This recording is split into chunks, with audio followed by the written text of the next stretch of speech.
It's Care Providers of Minnesota's The Inside Scoop, featuring your advocacy team,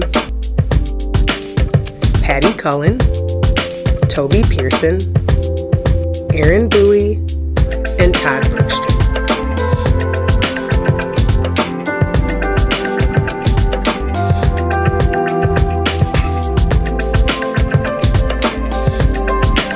This week's host, Patty Cullen. Good morning.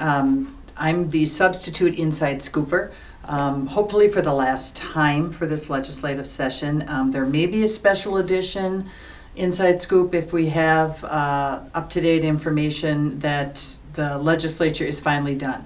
So it's Friday. They need to be done by Monday at midnight with their work in order to say they're done in a regular session. That's not going to happen, folks. There's just not enough time for staff to take all of the bills and to pass it off the floors of the House and Senate. There are thousands and thousands of pages of documents, so physically getting the work done from the revisor's office, it just won't work. So we've all kind of resigned ourselves that we're not going to be done at midnight on May 20th. But let me tell you what's going on so far, and then with the promise that when it is all over, at some point before the end of the biennium on June 30th, we will give you another scoopage. And first of all, so it's called a special session when you don't get your work done during the regular session. And special sessions aren't very special anymore because I think in the last three of the last 4 budget cycles where a bill has to pass with the state's budget, we haven't done it on time. So some years it's just been they need a couple more days. Some years everything breaks apart, they go off to their different sectors and then they come back. Once the regular session is done, the governor has the authority to call them back. Once the governor calls them back into session, he loses all ability or all power at that time. They can go as long as they want. So they tend to wait until there is an agreement. The legislative leaders and the governor all agree, and they come back to get that job done and only that job done. There is a lot of pressure from citizens of the state because it costs money for every day they're back in session and can't get their work done.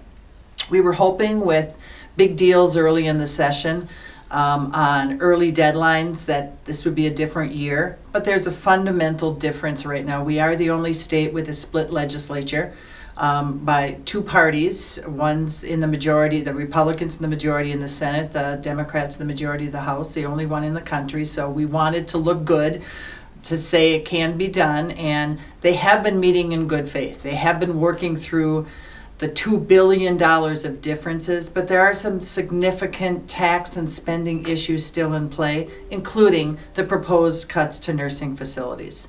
So there's a flurry of social media activity going on and a lot of stories that you'll see in the media about 2 issues: the elder care abuse assisted living protection package, which we finalized last weekend, behind closed doors without legislators present. Let's make sure that that's clear. And then the value-based reimbursement proposed reductions that are in the House and the governor's side that the Senate is not accepting and not willing to accept. So we have had some members that have been filmed. We've had some independent senators filming for us. So take a look on social media. We'll be posting a lot of things, and we encourage you to retweet and share that information with your own legislators. So thank you to those that are grassroots advocates for us and talking to your legislators. So there is a backup plan that has already been passed the Senate Finance Committee and sent to the floor of the Senate. What that is what happens if they don't get done by June 30th? We have a big folder in the office about what happens during shutdown because we immediately have to gear up the closer we get to June 30th without a biennial budget to make sure you get your Medicaid payments. So we've been to court before, we have filed papers, we've gotten ready to make sure that you're essential. So that's a little bit down the way, but it's an insurance policy to make sure things are lined up to allow this backup plan to happen in case there's a shutdown. So what do we hope to see at the end of this session? What we hope to see at the end of the session is that they pass the elder abuse protection provisions and the funding to do it. And that includes helping boost up the infrastructure of the Department of Health, so that they can actually do surveys when they're supposed to, instead of, randomly people not getting surveyed for 15 years. And the assisted living licensure. Couple key dates to note if that does pass. Most of the 170-page bill that we've been working through and analyzing does not go into effect till August 1st, 2021. But there are a couple things that go into effect earlier.